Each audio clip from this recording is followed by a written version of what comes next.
Hey Pats Nation, welcome into Patriots Report presented by Mizzen and Main. I'm your host, Harris Rubenstein. Before we get into our rumors, let's get into a couple of headlines, and we start with Cassius Marsh.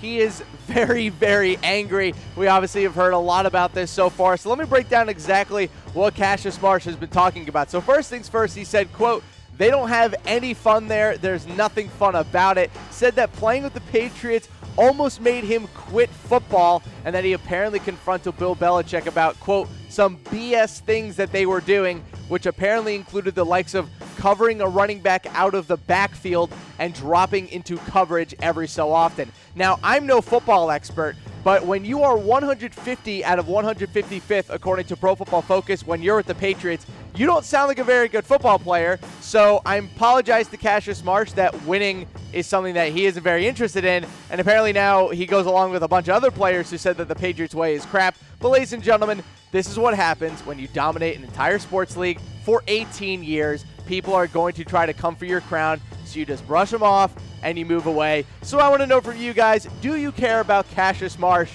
I don't. Good luck on the 49ers, Cassius. You were a complete disaster, and there's a reason why, after being traded for a 5th-round pick, you were cut in the middle of a season. Let's go on to headline number 2. We have found Tom Brady. Tom Brady's been located. He was in Monaco for the Grand Prix, doing a little video content with watch company Tag Heuer, who we know that he has an endorsement with. Alex Guerrero was also with him, so we know that he is still trying to train. But look, Brady, I know that you're not at OTAs, and I tried to defend you last show that we had, saying that, oh, he's spending time with his family. Not the greatest look if you're in Italy at the Grand Prix while your teammates are practicing. It's just a little bit tough to defend you on that one, but he's making money. I'm not going to try to defend it. Come back to OTAs, Brady. It's time to end this. And speaking of ending things, the Patriots are close to an extension with Rob Gronkowski. Exactly like I've been telling you for the entire offseason. This was never really about retirement. This was always about money. Rob Gronkowski wanted a new contract. He wanted his incentives to be raised like they did last offseason. He made $10.2 million last season. I would expect Rob Gronkowski to make something similar to that this year if he hits all of his incentives. But no matter what it ends up being, he will end up getting paid as the number 1 tight end in football if he hits all of those player requirements as well as stat requirements. So before we get into some rumors, let's get a quick word from our sponsor, Mizzen and Main.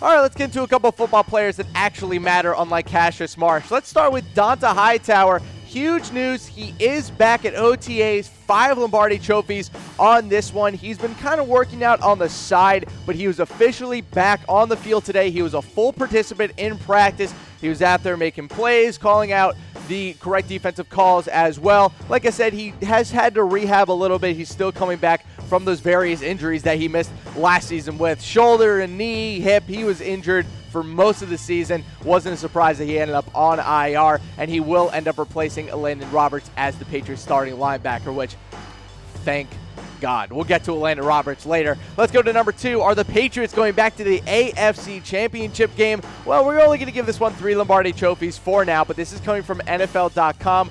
They released their picks from the AFC, and they did choose the Patriots to return to the AFC Championship game for the 8th straight year.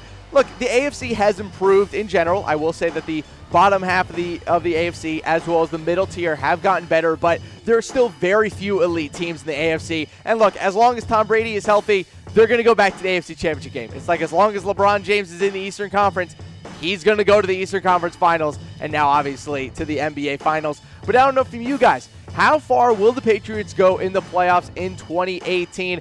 I personally think that they can make it all the way to the Super Bowl. However, it really depends on how healthy the team ends up being this year. If they lose a bunch of players like they did last year, I don't think the team has as much depth to be able to make it all the way there. But if they are able to keep a decent line of health, they should have a good path back to the Super Bowl.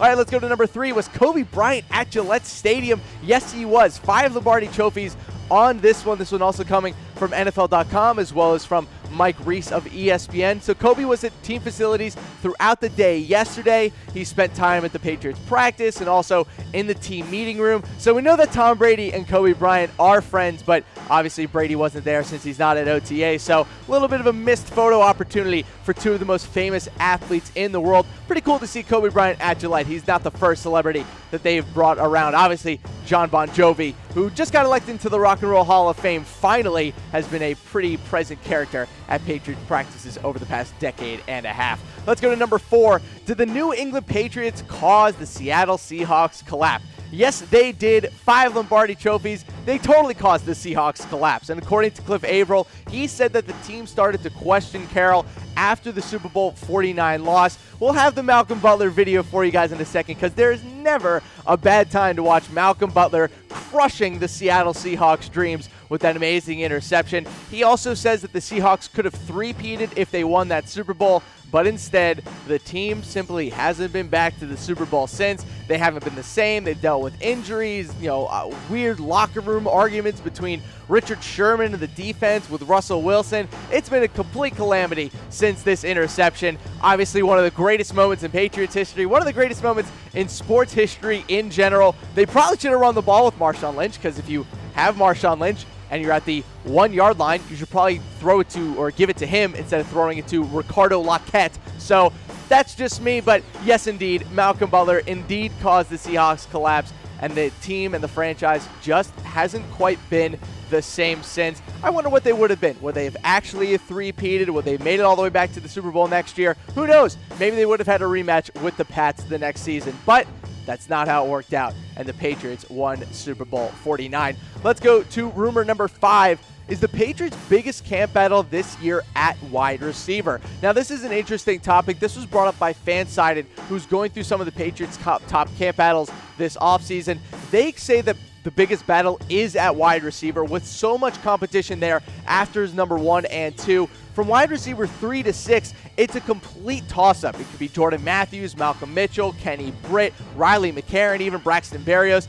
There are a ton of different players that could end up there at number 3 or 6. And we have the depth chart for you guys as well to kind of break down who we could be looking at that number 3 or 4 spot. So we do have Jordan Matthews, who I have listed as the number 3 option right now. I think he'll end up winning the battle, but he still has to win. We have Cordero Patterson, the guy they got from Oakland, who, like I've said multiple times, I don't really think he's going to be a typical wide receiver. Will most likely end up as a gadget player on that offense. Malcolm Mitchell, if he can stay healthy, should have an impact on this offense. But again, should be healthy, should be the tagline of Malcolm Mitchell's entire football career, should be healthy. So we have Philip Dorsett as well, Kenny Britt. They obviously drafted Braxton Berrios. They have Riley McCarron and Cody Hollister on the practice squad who are trying to make the team this year. So a lot of different options for the Patriots at wide receiver after Julian Edelman and Chris Hogan. But I don't know from you guys, which is the Patriots' biggest camp battle? Give me a heart for wide receiver, a like for left tackle, a laughing face for running back, or a wow face for cornerback. And by the way, if you're wondering for corner, that is indeed the number 2 cornerback spot, since obviously Malcolm Butler is gone. They did bring in Jason McCourty, but I don't think they're just going to give him the job straight away. I personally think it's still left tackle. Got a lot of different options there between Adrian Waddle, Isaiah Wynn, and Trent Brown. And the Patriots have not had a camp battle at left tackle since before Matt Light was drafted. So we'll see what happens to the left tackle position. I'm throwing up that like. Let's go to number 6. Are other players filling the leadership roles at camp? We're also giving this one 5 Lombardi trophies because they are indeed, this coming from Mike Reese, as well as multiple other players. The number 1 guy who stepped up without Gronk and Brady there on offense has been Julian Edelman. He has reportedly stepped up in a big way in terms of his leadership. Even Deron Harmon, who's a safety, says, quote, having him out there brings leadership. It's great to see him out there leading our guys. It was a shame that Edelman missed last season with that torn ACL. I thought he was in line for a massive, massive year last year, coming off the great Super Bowl run. So it's good to hear him stepping up with Brady not at OTAs. There are a lot of new faces on this entire offense. And I think the more veterans that step up, the better. Along with Julian Edelman, Dont'a Hightower was also pointed out that despite him not really being on the field until today, he's still been a huge voice in the locker room and in defensive meetings trying to lead the Patriots defense.